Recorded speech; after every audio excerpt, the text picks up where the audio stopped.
نحمده ونصلي على رسوله الكريم أما بعد فقد قال الله تعالى في كلامه القديم والفرقان المجيد أعوذ بالله من الشيطان الرجيم بسم الله الرحمن الرحيم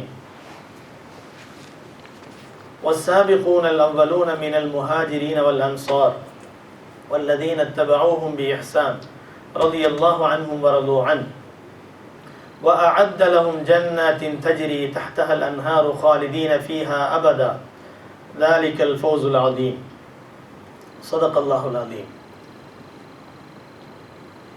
எல்லா புகழும் ஏக வல்லவனாம் அல்லாஹுக்கே உரித்தாகுக. ஸலவாத்தும் சலாமும் சங்கைமிக்க எம்பெருமானார் முஹம்மது முஸ்தபா ஸல்லல்லாஹு அலைஹி வஸல்லம் அவர்களின் மீதும், அன்னாரின் கிளையார்கள், தோழர்கள், சுஹதாக்கள், சாலிஹீன்கள், உலக முஸ்லிம்கள் அனைவரின் மீதும், குறிப்பாக இங்கே வருகை தந்திருக்கக்கூடிய நம் அனைவரின் மீதும் எல்லாம் வல்ல அல்லாஹ்வின் பேரருளும் பேருபகாரமும் என்றென்றும் நிரந்தரமாக நிலவட்டுமாக. சங்கைக்கும் பெருமதிப்பிற்கும் உரிய பெரியார்களே, கண்ணியத்திற்குரிய எல்லாம் வல்ல அல்லாஹ்வின் நல்லடியார்களே, அல்லாஹு ஜல்ல ஷானஹு தஆலாவினுடைய மாபெரும் கருணையினால் குர்ஆன் கூறக்கூடிய 25 நபிமார்களுடைய வரலாறுகளும், அதன் பிறகு அருமை நாயகம் ஸல்லல்லாஹு அலைஹி வஸல்லம் அவர்களின் வரலாறும், அன்னாரினுடைய குடும்பத்தினராகிய மனைவி மக்கள் அனைவரினுடைய வரலாறுகளும் சொல்லி முடிக்கப்பட்டதற்கு பிறகு 4 ஹலீஃபாக்கள், குலஃபாவுர் ராஷிதீன் என்று சொல்லப்படக்கூடிய 4 ஹலீஃபாக்களுடைய வரலாறுகளும், நபி ஸல்லல்லாஹு அலைஹி வஸல்லம் அவர்களுடைய புனிதமான நாவினால் சொர்க்கவாதிகள் என்று நன்மாராயம் கூறப்பட்ட அஷரத்துல் முபஷரா என்று சொல்லப்படும் 10 சஹாபாக்களினுடைய வரலாறுகளும் சொல்லி முடிக்கப்பட்டதற்கு பிறகு இஸ்லாமிய மார்க்கத்தை ஆரம்பமாக ஏற்றுக்கொண்ட சஹாபா பெருமக்கள், ஆண்கள் மற்றும் பெண்களினுடைய வரலாறுகள் இப்பொழுது நமக்கு முன்பாக சொல்லப்பட்டு கொண்டிருக்கின்றன. அதன் வரிசையிலே கடந்த வாரம் உம்மு ஹராம் பின்த் மில்ஹான் ரலியல்லாஹு அன்ஹா அவர்களின் வரலாறு சொல்லி முடிக்கப்பட்டது. அதன் பிறகு இந்த வாரம் உம்மு சுலைம் ரலியல்லாஹு அன்ஹா அவர்களின் வரலாறு சொல்லப்படுகிறது. கண்ணியமானவர்களே, கடந்த வாரம் சொல்லப்பட்ட உம்மு ஹராம் பின்த் மில்ஹான் ரலியல்லாஹு அன்ஹா என்று சொல்லப்படக்கூடிய அந்த அம்மையாரும், உம்மு சுலைம் ரலியல்லாஹு அன்ஹா என்று சொல்லப்படக்கூடிய இந்த வாரம் எடுத்துக்கொண்ட இந்த அம்மையாரும் 2 பேரும் சகோதரிகளாக இருக்கிறார்கள். கடந்த வாரம் நாம் சொல்லி காட்டினோம், பெருமானார் ஸல்லல்லாஹு அலைஹி வஸல்லம் அவர்கள் தங்களுடைய மனைவிமார்களுடைய வீட்டை தவிர மற்ற எந்த பெண்களினுடைய வீட்டையும் தேடி சென்றதாக வரலாறே கிடையாது. ஆனால் வரலாற்றிலே ஒரு விஷயத்தை நாம் அடிக்கடி பார்க்கிறோம், பல ஹதீஸ்களின் மூலமாக பார்க்கிறோம். உம்மு சுலைம் ரலியல்லாஹு அன்ஹா அவர்களுடைய வீட்டுக்கும் உம்மு ஹராம் ரலியல்லாஹு அன்ஹா அவர்களுடைய வீட்டுக்கும் நபி ஸல்லல்லாஹு அலைஹி வஸல்லம் அவர்கள் அடிக்கடி செல்வார்கள். அங்கே அடிக்கடி உணவு பரிமாறப்படும். நபி அவர்கள் சில நேரங்களிலே அந்த வீட்டிலேயே தூங்கி விடுவார்கள் என்றெல்லாம் நாம் ஹதீஸ்களிலே பார்க்கிறோம். பெருமானார் ஸல்லல்லாஹு அலைஹி வஸல்லம் அவர்கள் செல்லக்கூடிய இந்த வீடு உம்மு சுலைம் உம்மு ஹராம் 2 பேரும் ஒரே வீட்டில் தான் குடியிருந்தாங்க. அக்காவும் தங்கையும் ஒரே வீட்டில் குடியிருக்கிறார்கள்.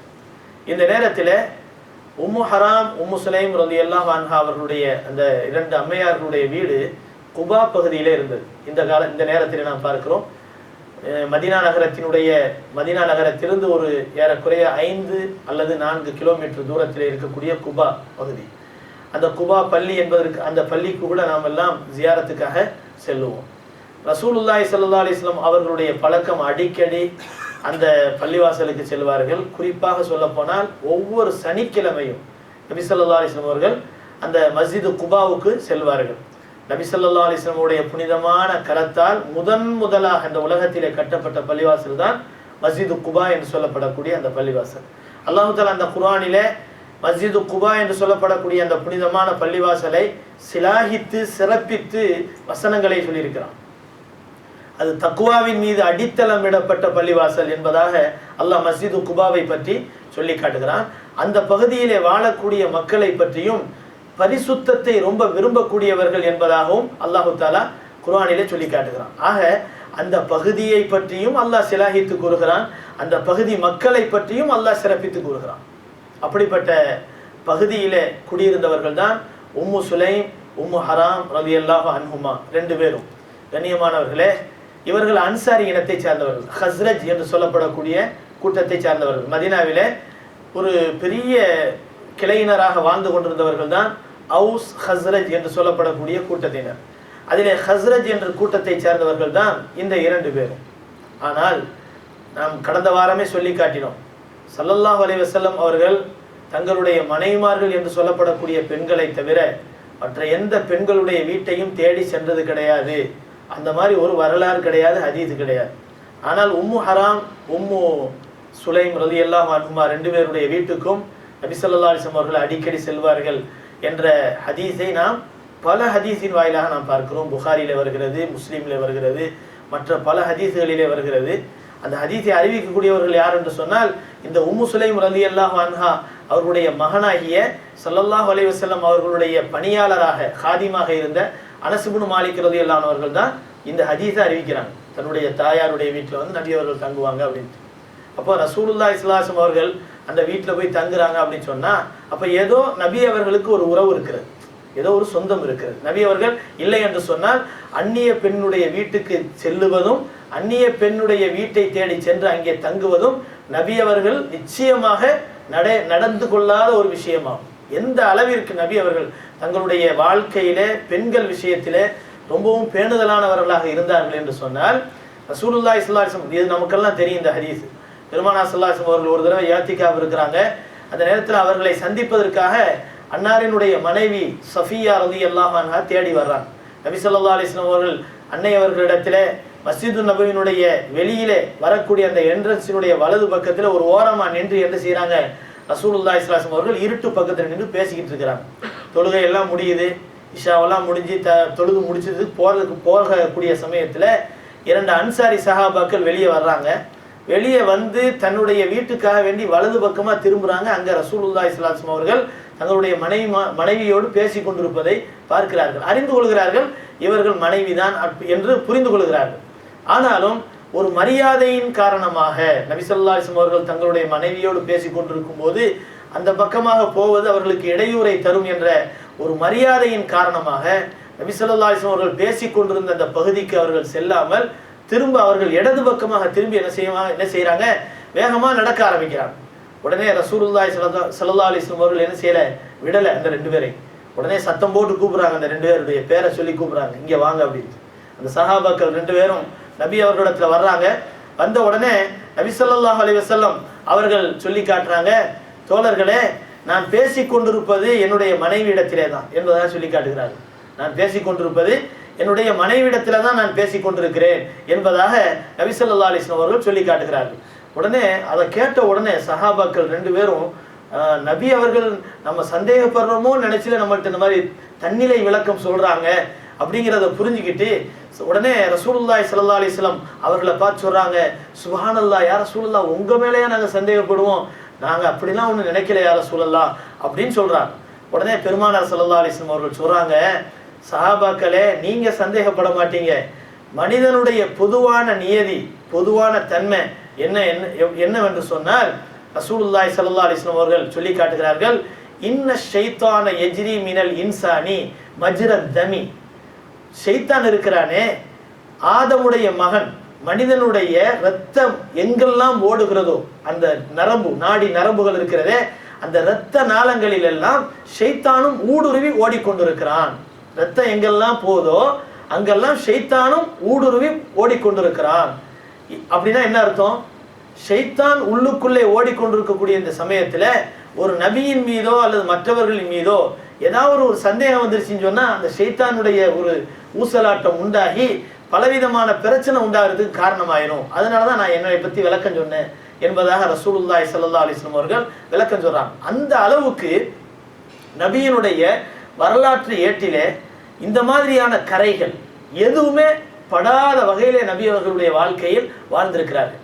அந்த அளவிற்கு பேணுதலாக வாழ்ந்த நபி அவர்கள் மீது மற்றவர்கள் குற்றம் சுமத்துவதாக இருந்தால் என்ன சொல்லுவாங்க, நபி அவர்கள் பல பேர் கல்யாணம் பண்ணாங்க அப்படிங்கிறத மட்டும் தான் சொல்லுவாங்களே தவிர மற்ற பெண்கள் விஷயத்தில் மோசமாக நடந்துக்கிட்டாங்க அப்படிங்கிற விஷயத்தை யாருமே என்ன செய்ய முடியாது, சொல்ல முடியாது. இது அந்த காலத்தில் இயல்பாக சர்வசாதாரணமாக நடந்தது. பலதார திருமணம்ங்கிறது சர்வசாதாரணமாக நடந்தது. இஸ்லாம் அதை அனுமதிக்குதுன்னு சொன்னால் அதுக்கு பல காரணங்கள் இருக்குது, அதுக்கு பல நிபந்தனைகள் இருக்குது. அப்படிங்கிற விஷயத்தையெல்லாம் நம்ம கவனத்தில் வைக்கணும். இந்த நிலைமையில ரசூலுல்லாஹி ஸல்லல்லாஹு அலைஹி வஸல்லம் அவர்கள் குறிப்பாக அக்கா தங்கை ரெண்டு பேரும் சகோதர சகோதரிகளுடைய வீடாகிய உம்மு ஹராம் உம்மு சுலைம் ரலியல்லாஹு அன்ஹுமா ரெண்டு பேருடைய வீட்டுக்கு தேடி போறாங்க, அங்க போய் தங்குறாங்க, சாப்பிட்றாங்க, தூங்குறாங்க அப்படின்னு சொன்னா நிச்சயமா அதுக்கு ஒரு பெரிய காரணம் இருக்கும். நபி ஸல்லல்லாஹு அலைஹி வஸல்லம் அவர்களுக்கு உறவால் அந்த பெண்கள் திருமணம் முடிப்பதற்கு ஹராமாக்கப்பட்ட மஹரமான பெண்களாக இருப்பார்கள். அந்த வகையிலே தான் நபி அவர்கள் சென்றார்கள். அப்படி சொல்லும்போது அந்த ஹதீஸு கலை வல்லுநர்களிலே மிக தலை சிறந்த இமாமாக இருக்கக்கூடிய இப்னு ஹஜர் அஸ்கலானி ரலியல்லாஹு ரஹ்மத்துல்லாஹி அலைஹி அவர்கள், அதாவது எப்படி இமாம் நபவி ரஹ்மத்துல்லாஹி அலைஹி அவர்களை பற்றி நம்ம நல்ல அறிமுகமாக இருக்கிறோமோ ஹதீஸு கலை விஷயத்துல, அதே போல புகாரிக்கு ஐனி என்று சொல்லப்படக்கூடிய ஷரஹ் விளக்கத்தை எழுதினவங்க தான் இப்னு ஹஜர் அஸ்கலானி ரஹ்மத்துல்லாஹி அலைஹி அவர்கள், பெரிய இமாம் அவர்கள். இப்போ அவர்கள் என்ன சொல்றாங்கன்னு சொன்னா, அவர்களும் இமாம் நபவி போன்ற பெரியவர்களும் மகான்களும் இந்த ஹதீஸுக்கு விளக்கம் சொல்லக்கூடியவர்களும் சொல்றாங்க, உம்மு ஹராம் உம்மு சுலைம் ரலியல்லாஹு அன்ஹுமா ரெண்டு பேரும் யாருன்னு சொன்னா உம்மு ஹராம் இருக்கிறாங்களே, ஸல்லல்லாஹு அலைஹி வஸல்லம் அவர்களுடைய தாயார் ஆமீனா அம்மையாருடைய ஊர் எந்த ஊர்? மதீனா தான், மதீனா நகரம். மதீனா நகரத்துல தான் அந்த ஆமீனா அம்மையார் பிறந்தாங்க, அங்கதான் வளர்ந்தாங்க. அரபு நாட்டில் அந்த காலத்தில் பொதுவாகவே சர்வசாதாரணமான ஒரு பழக்கம் இருந்தது. ஒரு தாய் ஒரு குழந்தைய பெத்தெடுத்தாங்கன்னு சொன்னால் அந்த குழந்தைக்கு தான் பால் கொடுக்காங்க அப்படின்னு சொல்ல முடியாது. அந்த குழந்தைய என்ன செய்வாங்க, ஒரு செவிலி தாயிட்ட ஒப்படைச்சிருவாங்க. அரபு நாட்டில் அது ஒரு பழக்கமாக இருந்தது. நபி ஸல்லல்லாஹு அலைஹி வஸல்லம் அவர்கள் கூட என்ன செஞ்சாங்க, தன்னுடைய தாயிடத்திலே பால் அருந்தியதை விட ஹலீமா அம்மையாரிடத்திலே பால் அருந்தியது தான் அதிகம். அது மட்டுமல்ல, ஹலீமா அம்மையார் மட்டுமல்ல, ஸல்லல்லாஹு அலைஹி வஸல்லம் அவர்கள் தன்னுடைய சிறிய தந்தை ஹம்ஸா ரலியல்லாஹு அன்ஹு அவர்கள் யார்கிட்ட பால் அருந்தினாங்களோ அதே தாயிட்ட இவர்களும் அறிந்திருக்கிறாங்க. உம்முஹானி ரலியல்லாஹு அன்ஹா அவர்கள்ட்ட ஹம்ஸா ரலியல்லாஹு அவர்களும் பால் அருந்தினாங்க, அதே போல ஸல்லல்லாஹு அலைஹி வஸல்லம் அவர்களும் பால் அருந்தினாங்க. அப்போ ஸல்லல்லாஹு அலைஹி வஸல்லம் அவர்களுக்கு ஹம்ஸா ரலியல்லாஹு அன்ஹு அவர்கள் ஒன்று சிறிய தந்தை, தன்னுடைய தந்தையினுடைய சகோதரர். இன்னொரு முறை என்னன்னு சொன்னா பால்குடி சகோதரர். எப்படி வருது பாருங்க, இந்த காலத்துல சாத்தியமா? அப்ப இந்த மாதிரி சர்வசாதாரணமா அந்த காலத்துல இந்த நிலைமைகள் இருந்தது. அதே போல பிற்காலத்துல நம்ம பார்க்கிறோம், ஸல்லல்லாஹு அலைஹி வஸல்லம் அவர்கள் தாயிஃபை வெற்றி கொண்டு மதீனாவுக்கு போறாங்க. அந்த நேரத்துல ஒரு வயசான அம்மையார் வர்றாங்க. அவர்கள் வரும்போது நபி அவர்கள் எழுந்து அவர்களுக்கு மரியாதை பண்றாங்க, அவர்களுக்கு உட்கார வைக்கிறாங்க. அப்ப அவர்கள் யாருன்னு சொன்னா ஸல்லல்லாஹு அலைஹி வஸல்லம் அவர்களோடு பாலருந்திய ஒரு பெண்மணி அப்படிங்கிறதையும் நம்ம வரலாற்றில் பார்க்கிறோம். ஸல்லல்லாஹு அலைஹி வஸல்லம் அவருடைய வளர்ப்பு தாயார் ஹலீமா அம்மையார் வந்தாங்க, அவங்களுக்கு தன்னுடைய மேலாடையை கீழே விரிச்சு உட்கார வச்சாங்க, அது தனி வரலாறு. மதீனாவில் சந்தித்த இன்னொரு பெண்மணிக்கு நபி அவர்கள் மரியாதை கொடுத்தாங்க. அவங்க யாருன்னு சொன்னா ஸல்லல்லாஹு அலைஹி வஸல்லம் அவர்கள்ட்ட அறிமுகப்படுத்துறாங்க, நானும் நீரும் ஒரே தாயிட்ட பால் அருந்தினோம் அப்படின்னு அறிமுகப்படுத்திக்கிறாங்க, சகோதரி. இப்போ இந்த மாதிரி அந்த காலத்துல சர்வசாதாரணமா இருந்தது. மதீனாவிலே பிறந்து வளர்ந்த ஆமினா அம்மையார் யாரிடத்திலே பாலருந்தினார்களோ அதே நேரத்திலே அதே தாயிடத்திலே பாலருந்தியவர்கள் தான் உம்மு ஹராம் ரலியல்லாஹு அன்ஹா. உம்மு ஹராம் ரலியல்லாஹு அன்ஹா நபி அவர்களுக்கு என்ன முறை வரும், தன்னுடைய தாயின் சகோதரி, தன்னுடைய தாயின் பால்குடி சகோதரி அப்படிங்கும் போது சின்னம்மா அல்லது பெரியம்மா வரும். சின்னம்மாண்டே வச்சுக்கலாம், ஏன்னா வயசுல சின்னவங்க, சின்னம்மா அதாவது பால்குடி சகோதரி. அப்படிங்கும் போது பால்குடி சகோதரியாகிய உம்மு ஹராம் ரலியல்லாஹு அன்ஹா அவர்களுடைய அக்காவாக இருக்கக்கூடிய உம்மு சுலைம் அவர்களும் இவர்களுக்கு என்ன வரும், அதே முறையில பால்குடி தாயாக வரும். பால்குடி தாயாக அல்லது பால்குடி சிறிய தாயாராக பெரிய தாயாராக வரும். அந்த முறையில பொதுவா அதாவது அண்ணன் அல்லது தம்பி அல்லது தங்கை அக்கா என்று கூட பிறந்தவர்களுடைய முறையில எது எதெல்லாம் வாழையடி வாழையா ஹராம் ஆகுமோ அதே போல பால் குடிக்கிறதுனாலையும் அதே மாதிரியான ஹராம் உண்டாயிடும், மஹரம் என்பது உண்டாகிவிடும். எனவே அந்த வகையில ஸல்லல்லாஹு அலைஹி வஸல்லம் அவர்கள் எந்த வீட்டை தேடி போனாங்களோ அந்த பெண்மணியாகிய உம்மு ஹராம், இன்னைக்கு பேசக்கூடிய உம்மு சுலைம், ரெண்டு பேருடைய வீடும் ஒரே வீடு தான். அந்த ரெண்டு பேரும் ஸல்லல்லாஹு அலைஹி வஸல்லம் அவர்களுக்கு தன் தாயாரோடு பாலருந்திய சகோதரிகள் என்ற அடிப்படையில ஸல்லல்லாஹு அலைஹி வஸல்லம் அவர்களுக்கு பெரிய தாயாராக அல்லது சிறிய தாயார்களாக இருந்தார்கள் என்பதுதான் வரலாறு. இதை இப்னு ஹஜர் ரஹ்மத்துல்லாஹி அலைஹி அவர்கள் நமக்கு விளக்கமாக சொல்லி காட்டுறாங்க. கண்ணியமானவர்களை, இப்போ வரலாற்றுக்கு வருவோம். உம்மு சுலைம் ரலியல்லாஹு அன்ஹா அவர்கள் எப்படிப்பட்ட ஒரு உயர்ந்த ஒரு பெண்மணியாக இருந்தார்கள் என்றால், அவர்களுடைய ஞானம், அவர்களுடைய அறிவு இஸ்லாமிய மார்க்கம் மதீனாவுக்கு வருவதற்கு முன்பாகவே, நபி அவர்கள் மதீனாவுக்கு வர்றதுக்கு முன்னாலேயே மக்காவுக்கு அதாவது ஹஜ்ஜுக்காக வேண்டி சென்ற மதினாவாசிகள் அக்கபா என்று சொல்லி 3 கட்டங்களாக நபி அவர்களை சந்தித்து மதினாவுக்கு வரவேற்றார்கள் அப்படின்லாம் நம்ம வரலாற்றில் படிச்சிருக்கிறோம். அந்த வரலாற்றின் அடிப்படையில் முதல் அக்கபாவிலே சந்தித்து வந்தார்கள் இல்லையா, அவர்களின் மூலமாக நபி அவர்கள் ஹிஜ்ரத் பண்ணி மதினாவுக்கு வர்றதுக்கு முன்னாலேயே இந்த அம்மையார் உம்மு சுலைம் ரலியல்லாஹு அன்ஹா அவர்களும் உம்மு ஹராம் ரலியல்லாஹு அன்ஹா அவர்களும் என்ன செய்யறாங்க, இஸ்லாத்துக்கு வந்துடுறாங்க. அப்போ நபியை பார்க்கல, நபி ஸல்லல்லாஹு அலைஹி வஸல்லம் அவர்களுடைய வருகையும் மதீனாவுக்கு வரல. அப்படி இருந்தும் இந்த 2 பெண்மணிகளும் என்ன செஞ்சிட்டாங்க, இஸ்லாத்துக்கு வந்துடுறாங்க. இப்போ இந்த நேரத்தில் இவர்கள் உம்மு சுலைம் ரலியல்லாஹு அன்ஹா இருக்கிறாங்களே, இவர்கள் ஹஸ்ரஜ் கூட்டத்தை சேர்ந்தவர்கள். இவருடைய தந்தையின் பெயர் மில்ஹான் என்று சொல்லப்படும். கண்ணியமானவர்களே, இந்த மில்ஹான் என்று சொல்லப்படக்கூடிய இந்த மனிதருடைய அந்த மகளாகிய உம்மு சுலைம் அவர்களுக்கு உம்மு சுலைம் என்ற பெயர் இருக்கிறதே, இது குன்யத் என்று சொல்வார்கள். அரபுகள் பொதுவாக சொந்த பேர் ஒன்று வச்சிருப்பாங்க, தங்களுடைய பிள்ளைகளோடு சேர்த்து ஒரு பேர் வச்சிருப்பாங்க. பிள்ளைகளோடு அல்லது தந்தைகளோடு தாயோடு சேர்த்து வைக்கக்கூடிய பெயருக்கு குன்யத்துன்னு சொல்லப்படும். அந்த பெயர் தான் உம்மு சுலைம்ங்கிறது. ஆனால் இவர்களுடைய சொந்த பெயர் என்ன, இதில் பலவிதமான கருத்து சொல்லப்படுது. உம்மு சுலைம் ரலியல்லாஹு அன்ஹா அவர்களுடைய சொந்த பெயர் சஹலா என்று சொல்லப்படும், அல்லது ருமைலா என்று சொல்லப்படும், அல்லது ருமைசா என்று சொல்லப்படும், அல்லது இவர்களுடைய பெயர் அதாவது ருமைசா சாது வைத்து ருமைசா என்ற பெயரும் சொல்லப்படுகிறது, அல்லது ஹுமைசா என்று சொல்லப்படுகிறது. இந்த மாதிரியான பல பெயர்கள் அவர்களுக்கு சொல்லப்பட்டன. ஆனால் அதிகப்படியானவர்கள் சொல்லக்கூடிய பெயர் என்னன்னு சொன்னா ருமைசா என்பதுதான். இவருடைய சொந்த பெயர் ருமைசா. ஆனாலும் வரலாற்றிலேயும் ஹதீஸ்களிலேயும் இவருடைய பெயர் பிரபலியமானது எப்படி, உம்மு சுலைம். உம்மு சுலைம் என்று சொன்னால் தான் எல்லாருக்கும் தெரியும். அப்படிப்பட்ட பெயர் பாருங்க, நம்ம ஏற்கனவே சொல்லியிருக்கிறோம். அபூ சுஃபியான் அவர்களுடைய மகள் உம்மு ஹபீபா ரலியல்லாஹு அன்ஹா, அவங்கள ரசூலுல்லாஹி ஸல்லல்லாஹு அலைஹி வஸல்லம் அவர்கள் அபீசினியாவில் அவங்களுடைய கணவர் உபைதுல்லா இப்னு ஜஹ்ஷ் இஸ்லாத்தை விட்டும் கிறிஸ்துவரா மாறினதுக்கு பின்னால நபி அவர்கள் நஜ்ஜாஷி மன்னரின் மூலமா கல்யாணம் பண்ணாங்கன்னு சொன்னோம். அவர்களுடைய சொந்த பெயர் என்ன, உம்மு ஹபீபா தான் வரலாற்றில் பிரபலியமானது. ஆனால் அவங்களுடைய சொந்த பெயர் என்ன அப்படின்னு சொன்னா ரம்லா. அவருடைய சொந்த பெயர் ரம்லா. ஆனால் வரலாற்றில் எங்கேயுமே யாருக்குமே தெரியாது.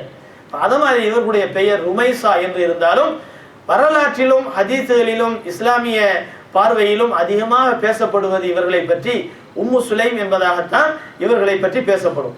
இந்த ருமைசா என்று சொல்லப்படக்கூடிய உம்மு சுலைம் ரலியல்லாஹு அன்ஹா அவர்கள் இருக்கிறாங்களே, எவ்வளவு பெரிய தியாகி, நபி அவர்கள் மீது ரொம்ப ரொம்ப அன்பு வைத்தவர்கள், ரொம்ப பாசம் வைத்தவர்கள். அது மட்டுமல்ல, நபி அவர்களுக்காக வேண்டி எதையும் இழப்பதற்கு தயாராக இருந்தவர்கள் தான் இந்த உம்மு சுலைம் ரலியல்லாஹு அன்ஹா என்று சொல்லப்படக்கூடிய இந்த அம்மையார். இந்த அம்மையார் என்ன செய்யறாங்க, அதாவது ஆரம்பத்தில் மாலிக் இப்னு நவ்ர் என்று சொல்லப்படக்கூடிய ஒரு மனிதரை கல்யாணம் பண்ணியிருந்தாங்க. இஸ்லாமிய மார்க்கத்துக்கு முன்னால மாலிக் என்று சொல்லப்படக்கூடிய ஒரு மனிதரை கல்யாணம் பண்ணியிருந்தாங்க. அவர்களின் மூலமாக பெற்றெடுக்கப்பட்ட குழந்தை தான் அனஸ் ரலியல்லாஹு அன்ஹு. நபி ஸல்லல்லாஹு அலைஹி வஸல்லம் அவர்களுக்கு பணியாளராக இருந்தாங்களே, காதிமா இருந்தாங்களே, அவர்கள் அந்த அனஸ் இப்னு மாலிக் ரலியல்லாஹு அன்ஹு அவர்கள் யாருடைய மகன் சொன்னா மாலிக் இப்னு நவ்ர் என்ற மனிதரோடு சேர்ந்து பெற்றெடுக்கப்பட்ட குழந்தை தான் அனஸ் ரலியல்லாஹு அன்ஹு. இந்த நேரத்தில் அனஸ் ரலியல்லாஹு அன்ஹு அவர்கள் பெற்றெடுக்கப்பட்டிருக்கிறார்கள். சிறுபிராயமாக இருக்கக்கூடிய சமயத்தில் அந்த அம்மையார் என்ன செய்யறாங்க, இஸ்லாத்துக்கு வந்துடுறாங்க. ஆனால் அவர்கள் இஸ்லாத்துக்கு வந்தது ஊருக்கு அதிகமாக தெரியலை, எதுவும் பிரபலியமாக ஆகலை. இந்த கட்டத்தில் அடிக்கடி என்ன செய்யறாரு, இந்த மாலிக் இப்னு நவ்ர் வீட்டுக்கு வரும்போதெல்லாம் உம்மு சுலைம் ரலியல்லாஹு அன்ஹா தன்னுடைய பிள்ளை, சின்ன வயசு பிள்ளை, அதாவது ஒரு 3-4 வயசாக இருக்கக்கூடிய அந்த சமயத்தில் அனஸ் ரலியல்லாஹு அன்ஹு அவர்களை முன்னால் உட்கார வச்சு அஷ்ஹது அல்லா இலாஹ இல்லல்லாஹ் வ அஷ்ஹது அன்ன முஹம்மதர் ரசூலுல்லாஹ் சொல்லுமா அப்படின்னு சொல்லி கொடுப்பாங்க. பொதுவாக இதான் நமக்கு ஹதீஸும் கூட. ஸல்லல்லாஹு அலைஹி வஸல்லம் அவர்கள் சொன்னார்கள், உங்கள் குழந்தைகள் பேச ஆரம்பித்தால் முதலில் கலிமாவை பழக்குங்க. நபி அவர்கள் சொல்லி காட்டுறாங்க, உங்களுடைய பிள்ளைகள் பேச ஆரம்பித்தால் முதல்ல பேச்சு வருது அப்படின்னு சொன்னா அந்த பிள்ளைகளுக்கு லா இலாஹ இல்லல்லாஹ் என்ற கலிமாவை நீங்கள் கற்றுக் கொடுங்கள். முதல்ல சொல்லக்கூடிய வார்த்தை எப்படி இருக்கணும், லா இலாஹ இல்லல்லாஹ் என்ற கலிமாவா தான் இருக்கணும். குழந்தை பெற்றெடுக்கப்பட்டு சுத்தமாகி நம்ம கைக்கு வந்த உடனே முதல்ல அந்த குழந்தையினுடைய காதில் பட வேண்டியது எது, அல்லாஹு அக்பர் அல்லாஹு அக்பர். பாங்கும் இகாமத்தும் தான் முதல்ல வலது காதிலும் இடது காதிலும் சொல்லப்பட வேண்டும் என்பதாக நபி ஸல்லல்லாஹு அலைஹி வஸல்லம் சொல்றாங்க. அந்த குழந்தை உலகத்துக்கு வந்த உடனே முதல்ல கேட்கக்கூடிய வார்த்தை அல்லாஹ்வை பற்றிய அகமியத்தை பற்றியும் அல்லாஹ்வினுடைய வல்லமை மகத்துவத்தை பற்றியும் தான் முதலாக காதுல கேட்கணும்னு சொல்லக்கூடிய நபி அவர்கள் முதல்ல பேச ஆரம்பிக்கும் போது அந்த பிள்ளைகளுக்கு கலிமாவை சொல்லி கொடுங்க அப்படிங்கிறாங்க. ஆனா இந்த அம்மையாருக்கு அந்த விஷயத்தை சொல்லி கொடுக்கறதுக்கு நபி அவர்கள் இன்னும் அங்க வரல. இப்பதான் என்ன செய்யறாங்க, சட்டங்களே வரல. மாறாக இப்பதான் கலிமாவை பத்தி விஷயங்கள், ஈமானை பத்தி உள்ள விஷயங்கள் அவர்களுக்கு சொல்லப்பட்டு கொண்டிருக்கின்றன. ஆனாலும் இயற்கையாகவே அந்த அம்மையார் இஸ்லாத்துக்கு வந்த உடனே அந்த அம்மையாருடைய உள்ளத்துல படக்கூடிய ஒரு அழகான ஒரு பழக்கம் பாருங்க. அந்த அம்மையார் தன்னுடைய பச்சிலம் குழந்தைய பக்கத்துல உட்கார வச்சுக்கிட்டு அனஸ் ரலியல்லாஹு முன்னால சொல்லுவாங்களாம், மகனே நீ வந்து கலிமாவை சொல்லு, அஷ்ஹது அல்லா இலாஹ இல்லல்லாஹ் வ அன்ன முஹம்மதர் ரசூலுல்லாஹ், அஷ்ஹது அல்லா இலாஹ இல்லல்லாஹ் வ அன்ன முஹம்மதர் ரசூலுல்லாஹ். மாலிக் இப்னு நல்லர் வீட்டுக்கு வரும்போது பாப்பாராம், பச்சை பிள்ளைய பக்கத்துல உட்கார வச்சுக்கிட்டு என்னென்னமோ சொல்றாளே இவ அப்படின்னு சொல்லிட்டு மனைவியை பார்த்து சொல்லுவாராம், என்ன உம்மு சுலைம் உனக்கு என்ன ஆச்சு, இந்த சம்பவத்தை நீ மதம் மாறி விட்டாயா அப்படின்னு கேட்டாங்க. அவங்களுக்கு சொல்லுவாங்க, இவங்க சொன்னாங்களாம், நான் மதம் மாறலை, நான் முஸ்லீம் ஆயிட்டேன் அப்படின்னு சொல்லுவாங்க. அந்த காலத்துல எல்லாம் சபவுத்த அப்படிங்கிறது அப்படின்னு சொன்னா என்ன அர்த்தம் சொன்னா, அதாவது கொஞ்சம் கேவலமா சொல்றது, மதம் மாறுறது அப்படிங்கிற மாதிரி ஒரு கேவலமா சொல்றது. இப்போ கூட நம்ம சொல்றோம்ல பாருங்க, கன்வெர்ட் ஆயிட்டாங்க அப்படின்னு சொல்ற பத்தியில, அப்படிங்கிற வார்த்தையை நம்ம தவிர்க்கணும். காரணம் என்னன்னு சொன்னா, கன்வெர்ட் ஆகுறதுன்னு சொன்னா மதம் மாறுறதுன்னு அர்த்தம். நம்ம வந்து மதம் மாறல. ஒரு பொதுவாக ஒரு மனிதர் வந்து ஒரு 50 வயசுல ஒரு இஸ்லாத்துக்கு வர்றாரு அப்படின்னு சொன்னா, அவர் உண்மையான மார்க்கத்துக்கு திரும்பி வந்திருக்கிறாரு. ஏற்கனவே பிறக்கும் போது என்ன மார்க்கத்துல இருந்தாரோ அந்த மார்க்கத்துக்கு திரும்பி வந்திருக்கிறாரே தவிர கன்வெர்ட் ஆகல, மாறி வரல. அவர் இயற்கையான மார்க்கத்திற்கு திரும்பி வந்திருக்கிறார். இடைப்பட்ட காலத்துல வேற மார்க்கத்துக்கு போயிருந்தார், வேற மதத்துக்கு போயிருந்தார். இப்போ வந்து உண்மையான மார்க்கத்துக்கு பிறக்கும் போது என்ன மார்க்கத்துல இருந்தாரோ அந்த மார்க்கத்துக்கு திரும்பி வந்திருக்கிறார். அப்போ உம்மு சுலைம் ரலியல்லாஹு அன்ஹா அவர்கிட்ட கேட்கிறாங்க, அல் சபௌத்த நீ மதம் மாறி விட்டாயா அப்படின்னு அந்த மாலிக் இப்னு நதுர் கேட்கிறார், அவர் கணவர் கேட்கிறார். கேட்ட உடனே அவங்க உம்மு சுலைம் ரலியல்லாஹு அன்ஹா சொன்னாங்க, நீங்க தப்பா பேசுறீங்க, நான் மதம் மாறல, நான் இயற்கையான மார்க்கமாகிய இஸ்லாமிய மார்க்கத்துக்கு நான் வந்திருக்கிறேன் அப்படின்னு சொன்னாங்களாம். 2 பேருக்கு பிரச்சனை வந்துருச்சு. பிரச்சனை வந்த உடனே மாலிக் இப்னு நதுர் என்ன செஞ்சாரு, தன்னுடைய மனைவியினுடைய இந்த மார்க்கம் அதாவது தீனை மாறிக்கிட்டு இஸ்லாத்துக்கு வந்தது வந்து அவருக்கு பிடிக்கலன்னு சொன்னோடனே அவர் என்ன செய்யறாரு, தன்னுடைய பெட்டியெல்லாம் கட்டிக்கிட்டு என்ன செய்யறாரு, இப்போ இருக்கக்கூடிய சிரியா, ஷாம், அந்த காலத்துல ஷாம்னு சொல்லுவாங்க, அந்த ஊருக்கு என்ன செய்யறாரு, போறாரு. வியாபார நிமித்தமா போறாரு. அதே சமயத்துல மனைவியோட கோச்சிக்கிட்டு போறாரு. போன இடத்துல வியாபார விஷயத்துல ஏதோ ஒரு எதிரியை சந்திக்கிறாரு. அந்த எதிரி வந்து இவரை கொலை செஞ்சிடறாரு. அப்ப அங்கேயே கொலை செய்யப்படுகிறார். கொலை செய்யப்பட்டதுக்கு பின்னால இவங்க என்ன செய்யறாங்க, தன்னுடைய கணவர் கொலை செய்யப்பட்டு விட்டார் அப்படின்னு கேள்விப்படுறாங்க. இந்த நேரத்துல மக்கள் எல்லாம் சொல்றாங்க, உம்மு சுலைம் ரலியல்லாஹு அன்ஹா அவர்கள் வந்து மதீனாவுல வந்து ஒரு உயர்ந்த குடும்பத்து பெண்மணி. அது மட்டுமல்ல, அறிவு ஜீவி, நல்ல ஒரு அறிவாற்றல் உள்ள ஒரு பெண்மணி. அது மட்டுமல்ல, ஒரு தைரியம், எதையுமே அதாவது உறுதியான முறையில பேசக்கூடிய ஒரு தைரியம் இந்த அம்மையார்ட்ட இருந்துச்சு. உறுதியான முறையில பேசப்படக்கூடிய ஒரு தைரியம் இந்த அம்மையார்ட்ட இருந்தது. அந்த அளவுக்கு ஒரு தைரியம், அறிவாற்றல், அதே போல உயர்ந்த குடும்பம், அழகு, இந்த எல்லாமே இந்த அம்மையாரிடத்துல ஒருங்கே பெற்றிருக்கக்கூடிய சமயத்துல மதீனா நகரத்துல இருந்த இளைஞர்கள் எல்லாம் விதவைங்கிற ஒரு மாற்றம் அந்த காலத்துல வந்து வித்தியாசப்படுத்தி பார்க்க மாட்டாங்க. இளைஞர்களா இருக்கக்கூடியவங்க விதவையை கல்யாணம் பண்ணுவாங்க, விதவையா இருக்கக்கூடியவங்க இளைஞர்களை கல்யாணம் பண்ணுவாங்க. அப்படி அது வந்து சர்வசாதாரணமா இருந்தது. அப்போ மதீனா நகரத்துல இருந்த செல்வ பெருக்காடு இருந்த ஒரு பெரிய மனிதர்கள் எல்லாம் பெண் கேட்டு ஆள் அனுப்புறாங்க. உம்மு சுலைம் உன்னுடைய கணவர் தான் இறந்துட்டார்ல, நீ வந்து என்னைய கல்யாணம் பண்ணிக்க, நான் கல்யாணம் பண்ணிக்கிறேன் இப்படிங்கிற மாதிரி போட்டி போடுறாங்க ஒவ்வொருத்தரும். அந்த சமயத்துல உம்மு சுலைம் ரலியல்லாஹு அன்ஹா ஒரே வார்த்தை சொல்லிடுறாங்க, என் மகன் ஓரளவுக்கு விவரம் வந்து அந்த மகன் என்னுடைய கல்யாணத்துக்கு ஒப்புதல் தெரிவிச்சா நான் இந்த கல்யாணத்தை ஏத்துக்கிடுவேன் அப்படின்னு சொல்லிட்டு சொல்றாங்க. மகனுக்கு வந்து ஓரளவு 7 வயசு ஆகுது, ஒரு 7 வயசு 8 வயசு ஆகுது. இந்த சமயத்துல என்ன செய்யறாங்க, கல்யாண சூழ்நிலை பேசப்படுது. அதுல வந்து ஒவ்வொருத்தருக்கும் மறுப்பு தெரிவிக்கிறாங்க. ஆனா மதீனா நகரத்துல ஒரு உயர்ந்த குடும்பத்தை சார்ந்த, அழகு மிகுந்த, அந்தஸ்து மிகுந்த, செல்வம் படைத்த அபூ தல்ஹா ரலியல்லாஹு அன்ஹு என்று சொல்லப்படக்கூடிய ஒரு சஹாபி இருக்கிறாங்க. அபூ தல்ஹாங்கிற ஒரு சஹாபி இருக்கிறாங்க. அவங்க வந்து அந்தஸ்தும் அழகும் மிகுந்த ஒரு உயர்ந்த ஒரு மனிதராக இருந்தார். ஆனா இஸ்லாத்துக்கு வரல. இஸ்லாத்துக்கு வராத அந்த காலகட்டத்துல உடனே நேரா வர்றாங்க. நம்மளுடைய அந்தஸ்தை வச்சு, அழகை வச்சு நிச்சயமா உம்மு சுலைம் நம்மளை கல்யாணம் பண்ணிக்கிறதுக்கு ஏத்துக்குருவாங்க அப்படின்னு நினைச்சுக்கிட்டு வர்றார். வரும்போது வந்து அனஸ் ரலியல்லாஹு அவருடைய தாயார் உம்மு சுலைம் ரலியல்லாஹு அன்ஹா அவர்கள்ட்ட வந்து கேட்குறாங்க, நீ என்னை கல்யாணம் பண்ணிக்கிறியா? நான் மனப்பூர்வமாக ஏற்றுக்கிறேன் அப்படிங்கிறாங்க. உடனே உம்மு சுலைம் ரலியல்லாஹு அன்ஹா சொல்கிறாங்க, நீங்கள் எனக்கு கொடுக்க வேண்டிய மகரை கொடுத்தாதான் நிச்சயமாக உங்களை நான் கல்யாணம் பண்ணிக்கிடுவேன் அப்படின்னு சொல்கிறாங்க. அப்போ உங்களுக்குள்ள மகர் என்ன அப்படின்னு கேட்குறாங்க. நீங்கள் இஸ்லாத்துக்கு வரணும் அப்படிங்கிறாங்க. அந்த காலத்து பெண்மணியினுடைய ஈமானை பாருங்கள். நீங்கள் முஸ்லீம் ஆகணும், நீங்கள் முஸ்லீம் ஆகிறதான் எனக்கு மகர். அதுக்கு முன்னால் அந்த மனிதர் கேட்கிறார், அபூ தல்ஹாங்கிற, அது வரைக்கும் இஸ்லாத்துக்கு வரலை, அது கேட்கிறார், நீ என்ன என்னிடத்தில் மகரை பற்றி பேசுகிற? என்னுடைய செல்வத்தை பற்றி உனக்கு தெரியாதா?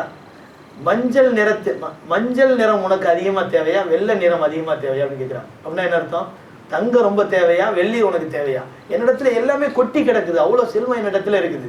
அப்படி இருக்கும்போது நீ என்னிட்ட போய் நீ காசு பணத்தை பற்றி பேசுறியே, என்னுடைய அந்தஸ்தை பற்றி, என்னுடைய செல்வத்தை பற்றி உனக்கு தெரியாதா அப்படின்னு கேட்குறாங்க. இப்போ கேட்ட உடனே அவங்க சொன்னாங்க, எனக்கு மஞ்சளை பற்றியோ வெள்ளையை பற்றியோ கவலை இல்லை, நீங்கள் எதுவுமே இல்லாமல் சாதாரணமாக வந்தாலும் போதும், ஆனால் எனக்கு தேவை இஸ்லாம், நான் கொஞ்சம் யோசிக்கிறேன் அப்படின்னு சொல்லிட்டு போகிறார். போயிட்டு திரும்பி வர்றார், நான் நிறைய செல்வம் தர்றேன், ஆனால் இஸ்லாத்தை மட்டும் ஏற்றுக்கிற முடியாது, நீங்கள் இஸ்லாத்தை ஏற்றுக்கொண்டால் நான் கல்யாணம் பண்ணிக்கிறேன் அப்படின்னு உம்மு சுலைம் சொல்கிறாங்க. ஏன் இப்படி அடம் பிடிக்கிற? இவர் கேட்குறார், ஏன் இப்படி அடம் பிடிக்கிறாய்? ஏன் இஸ்லாத்தை ஏற்றுக்கிறாமல் இருந்தால் என்ன வந்துட போகுது? இப்போ அந்த நேரத்துலலாம் முழுமையான சட்டங்கள் விளக்கப்படவில்லை. ஒரு முஸ்லீம் தான் காஃபிர இப்படிங்கிற ஒரு சூழ்நிலையெல்லாம் வரலை. இப்போ சொல்கிறாங்க, ஏன் நம்மளுக்குள்ளே நீ உன்னுடைய மதத்தில் இரு, நான் என்னுடைய மதத்தில் இருக்கிறேன், நான் நான் சார்ந்திருக்கக்கூடிய மதத்திலே இருந்துக்கிறேனே, நீ எதுக்கு என்னை மாற்றணும் அப்படின்னு நினைக்கிற அப்படிங்கிறாங்க. அப்போ சொல்கிறாங்க அவங்க, யார்? உம்மு சுலைம் ரலியல்லாஹு அன்ஹா எவ்வளோ அறிவுபூர்வமாக பேசுகிறாங்க பாருங்க. நீங்கள் வணங்கக்கூடிய சிலையை செஞ்சது யார்? நீங்கள் வணங்கக்கூடிய சிலையை செய்த மனிதர் யார்? இன்ன இடத்தில் இருக்கக்கூடிய ஒரு கருப்பு மனிதராகிய ஒரு ஹபஷி இனத்தை சார்ந்த மனிதர் தானே இந்த சிலையை செய்தார். ஆமாம். அப்போ ஹபஷி இனத்தை சார்ந்த ஒரு மனிதருடைய கையால் செய்யப்பட்ட அந்த சிலையை நீங்கள் வணங்குறீங்களே, அப்போ அந்த சிலையை செய்தவர் அந்த சிலையினுடைய தெய்வமா? அந்த அந்த சிலையினுடைய படைப்பாளனா? இதை கொஞ்சம் யோசிச்சிங்களான்னு கேட்ட இவங்க கேட்குறாங்க. கேட்ட உடனே அவர் கொஞ்ச நேரம் பிரமிச்சு போய் நிற்கிறார். இப்படி இந்த போங்கலை நான் இது வரைக்கும் யோசிக்கவே இல்லையே. ஆமாம், ஒரு சிலையை ஒருத்தன் செய்கிறான்னு சொன்னால் அப்போ தெய்வத்தை இன்னொருத்தன் செய்கிறானா? அப்போ இந்த தெய்வத்தை விட இன்னொரு தெய்வமா? அப்போ இந்த தெய்வத்துக்கு எதுவுமே சக்தி இல்லையா அப்படிங்கிற மாதிரி யோசனை பண்ணிட்டு, எனக்கு கொஞ்சம் நேரம் டைம் கொடு, டைம் கொடு, நான் கொஞ்சம் யோசனை பண்ணி முடிவெடுக்கிறேன் அப்படின்னு சொல்லிட்டு போகிறார். போன வேகத்தில் 2-3 நாளில் திருப்பி அவர் சொன்னார், உம்மு சுலைம், நான் கொஞ்சம் யோசனை பண்ணேன், உண்மையை நான் விளக்கிக்கிட்டேன், நான் இஸ்லாத்துக்கு வந்துடுறேன் அப்படின்னு சொல்லிட்டு அஷ்ஹது அல்லா இலாஹ இல்லல்லாஹ் வ அஷ்ஹது அன்ன முஹம்மது ரசூலுல்லாஹ் சொல்லி கலிமாவை சொல்லி முஸ்லீம் ஆகிறாங்க. முஸ்லீம் ஆனதுக்கு பின்னால் அந்த மேயர் சொல்கிறாங்க, உங்களுடைய சொத்து சுகம் எதுவுமே எனக்கு தேவையில்லை, நீங்கள் கொண்ட இஸ்லாம், நீங்கள் ஏற்றுக்கொண்ட இந்த இஸ்லாம் தான் எனக்கு உள்ள மகர். அதான் வரலாற்றில் சொல்லப்படுது, இஸ்லாமை மகராக கொண்டு திருமணம் முடித்த முதல் பெண்மணி உம்மு சுலைம் தான். இஸ்லாமை மகராக கொண்டு திருமணம் முடிக்க முடியுமா? அப்படி ஒரு சட்டம் கிடையாது. ஆனால் உம்மு சுலைம் ரலியல்லாஹு அன்ஹா என்ன செய்கிறாங்க, இந்த மாதிரி சட்டங்கள் வர்றதுக்கு முன்னால் சொல்கிறாங்க, எனக்கு காசோ பணமோ மகர தேவையில்லை, நீங்கள் அதை கொடுத்தாலும் நான் வாங்க மாட்டேன், நீங்கள் எனக்கு கொடுக்க வேண்டிய மகர் என்னன்னு சொன்னால் உங்களுடைய இஸ்லாம். இஸ்லாமிய மார்க்கத்தை ஏற்றுக்கொண்டதற்கு பிறகு சொல்கிறாங்க, நீங்கள் இஸ்லாத்தை ஏற்றுக்கிட்டீங்கல்ல, நீங்கள் சார்ந்த இந்த தீனாகிய இஸ்லாம் தான் எனக்கு நீங்கள் கொடுத்த மகராகும் என்பதாக சொல்லி என்ன செய்கிறாங்க, அந்த மகர் தொகையை கூட வாங்காமல் அவர்களுடைய இஸ்லாத்தை மகராக கொண்டு அவர்களை என்ன செய்கிறாங்க, திருமணம் முடிச்சிடறாங்க. திருமணம் முடிச்சதுக்கு பின்னாலே அனஸ் ரலியல்லாஹு அன்ஹு அவர்கள் ஒரு 10 வயசு அடைகிறாங்க. அப்போ திருமணம் எப்படி நடக்குதுன்னு சொன்னால், அவங்களுடைய வாக்குறுதிப்படியே அனஸ்கிட்ட சொல்கிறாங்க, யா அனஸ் ஜவ்விஜ் அபா தல்ஹா, நீ வா திருமண மஜ்லிஸில் உட்கார், நீ தான் எனக்கு அபூ தல்ஹாவை கல்யாணம் பண்ணி வைக்க அப்படிங்கிறாங்க. மகனுக்கு ஏறக்குறைய ஒரு 10 வயசுக்கு 10 வயசுக்குள்ளே தான், ஒரு 9 வயசு தான் ஆகுது. இந்த நேரத்தில் என்ன செய்கிறாங்கன்னு சொன்னால், என்னுடைய மகனே நீ தான் அபூ தல்ஹாவை கல்யாணம் பண்ணி வைக்கணும், அப்போ உன்னுடைய ஒப்புதல் தேவைங்கிறாங்க. அனஸ் ரலியல்லாஹு அன்ஹுடைய ஒப்புதல் கிடைச்சதுக்கு பின்னால தான் அந்த அம்மையார் என்ன செய்கிறாங்க, கல்யாணத்தை பண்ணிக்கிறாங்க. தன்னுடைய பிள்ளையினுடைய உணர்வுகளுக்கு அந்த அம்மையார் இஸ்லாமிய மார்க்கம் வேரூன்றி பரவுவதற்கு முன்பாகவே எவ்வளோ பெரிய முக்கியத்துவத்தை கொடுத்துருக்குறாங்க அப்படிங்கிறத நம்ம யோசிக்கணும். அப்போ இதெல்லாம் அவர்களுடைய வரலாற்றில் அவர்களுடைய அறிவுக்கு ஒரு பெரிய எடுத்துக்காட்டு, ஒரு சிந்தனைக்கும் ஒரு பரந்த மனப்பான்மைக்கும் ஒரு பெரிய எடுத்துக்காட்டு தான் இந்த மாதிரியான வரலாறுகள். இப்போ இந்த மாதிரியான ஒரு சூழ்நிலையில் அபூ தல்ஹா ரலியல்லாஹு அன்ஹு அவர்களோடு சேர்ந்து உம்மு சுலைம் ரலியல்லாஹு அன்ஹா ஒரு இனிமையான சிறந்த வாழ்க்கையை வாழுகிறார்கள். அப்போ பெருமானார் ஸல்லல்லாஹு அலைஹி வஸல்லம் அவர்கள் மக்காவிலிருந்து மதீனாவுக்கு வர்றாங்க. மக்காவிலிருந்து மதீனாவுக்கு வந்த உடனே உம்மு சுலைம் ரலியல்லாஹு அன்ஹா அவர்கள் செஞ்ச முதல் வேலை என்ன தெரியுமா? நேராக மஸ்ஜிது நபவிக்கு போறாங்க. நபி அவர்கள் தங்கி இருக்கக்கூடிய இடத்துக்கு போறாங்க. 10 வயசு மகனாகிய அனஸ் ரலியல்லாஹு அன்ஹு அவர்களை கூட்டிகிட்டு போறாங்க. கூட்டிகிட்டு போய் சொன்னாங்க, யா ரசூலுல்லாஹ், நீங்கள் எங்கள் ஊருக்கு வந்திருக்கிறீங்க, ரொம்ப சந்தோஷம். உங்களுக்காக வேண்டி எவ்வளவோ பேர் என்னென்னமோ அன்பளிப்பு கொடுத்தாங்க. ஆனால் என்னால் எனக்கு எந்த அன்பளிப்பும் கொடுக்க முடியலை. நான் ரொம்ப ஏழ்மையானவ, ஏற்கனவே கணவன் இல்லாமல் வாழ்ந்தேன். இப்போ தான் வந்து ஒரு கல்யாணம் பண்ணியிருக்கிறேன். இப்போ இந்த நேரத்தில் எனக்கு கொடுக்குறதுக்கு எதுவும் இல்லை. ஆனால் என்னுடைய பெரிய பொக்கிஷம் என்னுடைய மகன் அனஸை உங்கள்கிட்ட நான் கொடுக்குறேன். 10 வயசு மகன் அனஸை நான் உங்கள் கையில் ஒப்படைக்கிறேன். அந்த மகனிடத்தில் நீங்கள் என்ன வேலை வேண்டுமானாலும் வாங்கிக்கிறீங்க. சுபஹானல்லாஹ். 10 வயசு அன்னைக்கெல்லாம் ஸ்கூல் பிரச்சனைலாம் கிடையாது. அன்னைக்கெல்லாம் ஸ்கூல் பிரச்சனை கிடையாது. படிக்கிற வயசில் கொண்டு போய் அவர்கிட்ட கொண்டு போய் தள்ளுறீங்களா, இந்த மாதிரி பண்ணுறீங்களே அப்படிலாம் என்ன செய்ய அந்த காலத்தில் கேட்கக்கூடிய ஒரு சூழ்நிலையெல்லாம் கிடையாது. இந்த காலத்தில் அந்த படிப்புங்கிற அடிப்படையில் மனுஷனுடைய கை கால் எல்லாத்தையும் போட்டு இழுத்து பிடிச்சி கட்டி வச்சாச்சு. மனுஷனுக்கு ஒரு ஃப்ரீடமே இல்லாமல் போச்சு. அப்போது அனஸ் ரலியல்லாஹு கொண்டு போய் விட்டது இவர்களுடைய உள்ரங்கத்தின் சுயநலம். அவங்க என்ன நினைக்கிறாங்கன்னு சொன்னால், என் மகன் தந்தை இல்லாமல் வளர்ந்தால், என்னிடத்தில் வளர்ந்தால் கூட சில நேரங்களில் வழிமாறுவதற்கும் வாய்ப்பு இருக்கிறது. நான் வேற கல்யாணம் பண்ணிட்டேன். இந்த நேரத்தில் அனஸ் என்று சொல்லப்படக்கூடிய அவருடைய தந்தை, சொந்த தந்தை மாலிக் இப்னு நலர் இப்போ இல்லை உலகத்தில். அப்போ இப்படி இருக்கும்போது என்னுடைய மகன் என்னிடத்திலே வளருவதை விட ஒரு சிறந்த மனிதரிடத்தில் வளர்ந்தால் ஒரு பக்குவத்தோடு வளர முடியும் அப்படிங்கிற எண்ணத்தில் என்ன செய்கிறாங்க, நபிட்டு போய் கொண்டு போய் விட்டு, யா ரசூலல்லாஹ், உங்களுக்கு அனஸை நான் அன்பளிப்பாக தர்றேன், இவரிடம் இருந்து என்ன வேலை வேண்டுமானாலும் வாங்கிக்கிறேங்க. கண்ணியமானவர்களே, ஸல்லல்லாஹு அலைஹி வஸல்லம் அவர்களிடத்திலே கொண்டு போய் ஒப்படைத்ததை அனஸ் ரலியல்லாஹு அவர்கள் தன்னுடைய தாயினுடைய அந்த அறிவுபூர்வமான அந்த நுணுக்கமான எண்ணங்களை மனசில் வச்சுக்கிட்டு சொல்கிறாங்க, அல்லாஹ் என் தாய் உம்மு சுலைம் அவர்களுக்கு பரக்கத் செய்வானாக, என்னுடைய தாய் உம்மு சுலைம் அவர்களுக்கு அல்லாஹ் பரக்கத் செய்வானாக. காரணம் என்னவென்றால், என் தாய் என்னை